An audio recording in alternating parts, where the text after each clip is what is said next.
What's going on, everyone? Climate Data Report here with today's weather update. Today we have two systems to talk about. First is weaker, smaller system in the east.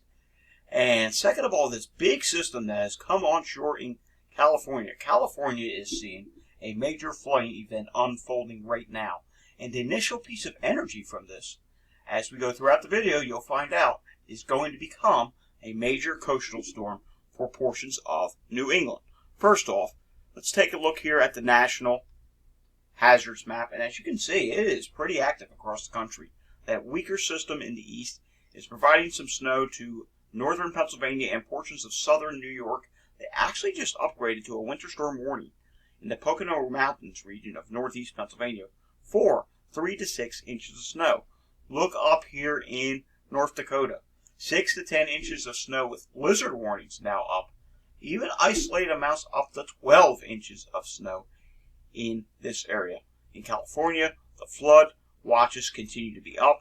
The snow levels are really high with this system. It's a warm core system, and therefore, look at this, high risk of excessive rainfall today. Not only at portions of the California coast, but in portions of the mountains as well. And this moderate area, which is pretty big, it almost goes down into LA. You will see excessive rainfall as well. Remember, there is a huge snowpack, so avalanches are possible, and flooding is definitely possible. I mean, the snow can only absorb so much of the water, and unfortunately, you're going to see several inches of rain, maybe even upwards of 10 inches of rain. In the very highest levels of the mountains, you could be looking at feet of snow, multiple feet of snow. Continuing on here to the latest Storm Prediction Center outlook, there's a marginal risk of severe weather across northern Florida. Not too concerned about that. Then the day 2 outlook, we do have a slight risk of severe weather across portions of Oklahoma and Arkansas. Tornado threat is relatively low. Can't rule out an isolated one. Wind threat, it's low. The biggest threat is hail. And there actually is a hatched area for the potential for some severe damaging hail. Moving on to day 3, which is Sunday. Slight risk from Louisiana through Mississippi, Alabama, and portions of Georgia, where there could actually be a fairly large corridor of some strong wind gusts, and it would not surprise me if this gets upgraded to an enhanced risk at the day of the event on Sunday. But we'll have to see. That's going to be an on-the-spot, last-minute decision. We'll just have to see how this unfolds, and that same energy is a part of our next system in the Northeast. So here's the weak system in the Northeast. That's going to exit. Here's the next two pieces of energy. You have a northern piece of energy over the Dakotas, which is why there's blizzard warnings up there. Then you have a southern, warmer piece of energy in the south. The two pieces of energy are going to come together, but it has become clear on the models that it's going to come together a little bit further north now. So watch what happens here. This system comes east. West Coast, California, you're in stormy weather through next week. You're going to see an atmospheric river of systems that comes through in just a continuous stream of moisture. So the flood threat, that's actually going to continue into next week. Here's the coastal storm that we are watching for the Northeast. It gets going here on the GFS model Monday morning off the coast of the Carolinas. But the GFS does something rather funny. It develops this little convective area out in the ocean. Not really buying that. The GFS has a history of doing that. It's called convective feedback issues, where it develops an area of convection, races it east, pops another low with that, and it messes up the entire run. So not terribly concerned about what the GFS shows. But look here. In interior portions of New England, away from I-95, you do get some really heavy snowfall. Look at this. I mean, that's just historical snowfall for March standards. Portions of western Massachusetts and southern New Hampshire and southern Vermont. The GFS does slow down the system, which is going to happen. Models are in good agreement that this system is going to slow down and even stall over somewhere in Massachusetts. But then it finally exits by Wednesday afternoon. Alright, look at this as well. You still have moisture streaming on at that point. Finally, maybe calming down in California. Alright, let's take a look at the Canadian model. Canadian model, here's the weak system in the east. That's going to exit the picture by tomorrow afternoon. Here's our two pieces of energy we're watching coming through the plains, and watch what happens here. This gets the low going a bit faster than GFS, also does not have the convective feedback. On Monday afternoon, it has a 1000 millibar low over the Delmarva, and then it has the other energy over the Great Lakes, and they start really getting together. Unfortunately, it now looks very likely, if you live in eastern Pennsylvania or New Jersey, it is not going to be a snow event for you. I think it's safe to say it's going to be a rain event. Maybe as the storm retrogrades and slows this down, there could be a period where some snow wraps around, but not much. In New York City, yeah, I'm sorry, folks. New York City, this is a mainly rain event for you as well, because as I zoom this in, and remember at this point, we are in Monday evening, now coming into Monday night. You could change, it shows here, you could change the snow in North Jersey. That's possible. But look where the low is. It's just too much warm air being punctured in to New York City metro area for it to be a major snowstorm. And I know you guys are just crying for snow. There's snow lovers in New York City that are just really disappointed that New York City has not had an event with 1 inch of snow yet. And unfortunately, Boston, I don't think this is a major snow event for you either. Look where the low tracks here on the Canadian model. It tracks right up into Massachusetts. You have very heavy rainfall over Massachusetts. The low actually tracks right over Boston. But look here in upstate New York along the New York State Thruway and western Connecticut, western Massachusetts, southern Vermont. You know, western Massachusetts and Connecticut, where the Berkshires are. This could be a really a big event for you for March standards. And look what the Canadian also does. It literally stalls the low and does a little bit of a dance or a circle over Cape Cod and portions of Boston. And for Cape Cod, what you have to watch out for, let's reverse this a little bit. You need to be mindful of these winds that are coming off the coast, because it does not matter which model I show you here.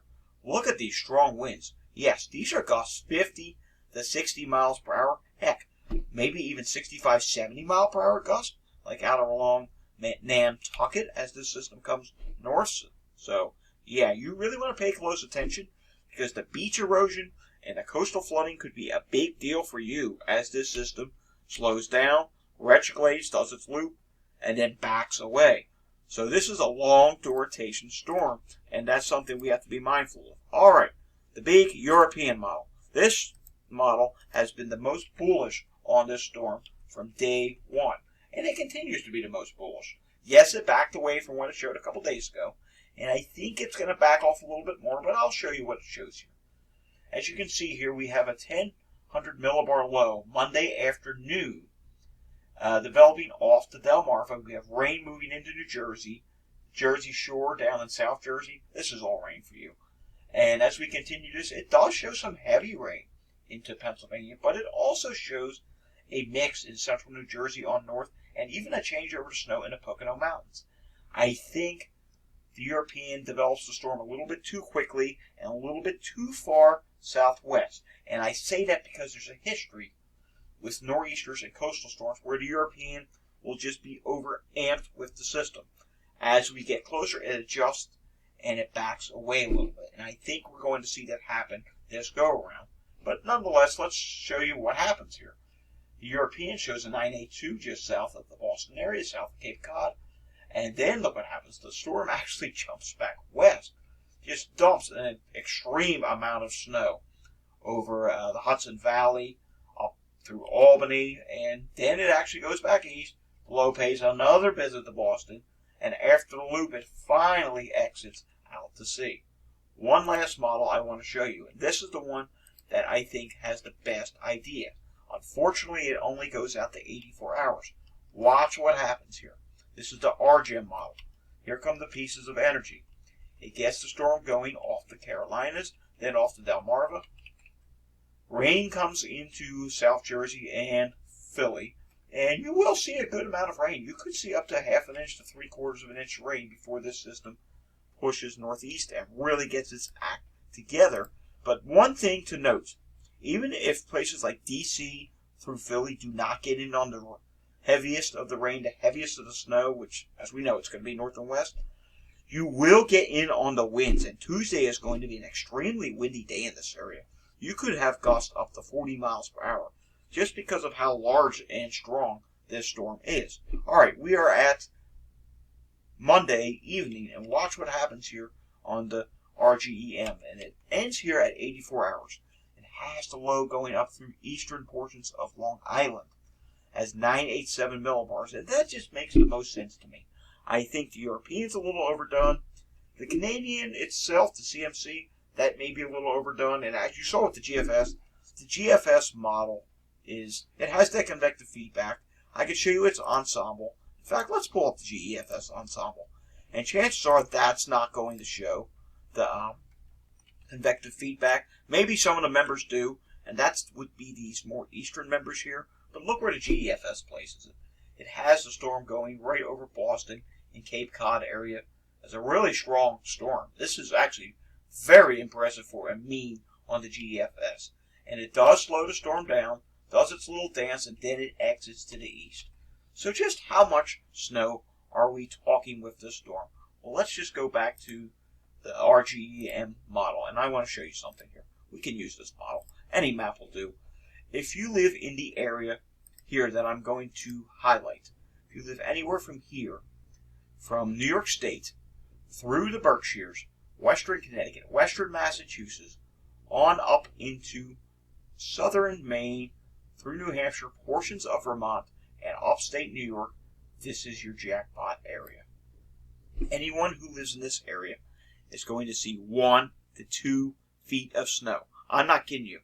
The higher elevations of the Berkshires and the Catskills, up to 2 feet of snow. So you really want to start preparing for this storm now, as you will have the weekend to prepare yourself. You have tomorrow and Sunday, and the time frame for this storm is Monday morning in through Wednesday morning, with the peak of the storm system being Monday night in through much of Tuesday, and by Tuesday night it's going to finally start. It'll be completed its loop and finally start pushing eastward. And yeah, Tuesday for like the Albany region and whatnot, you're not having work or school that day. You're probably likely to be home enjoying a nice snow day. We will have another update on this system over the weekend. Until then, hit the like and subscribe button down below. If you like this video, hit like. If you want to see my future videos on this storm and anything else I do, hit the subscribe button down below. Until next time, enjoy the weather you have and stay safe.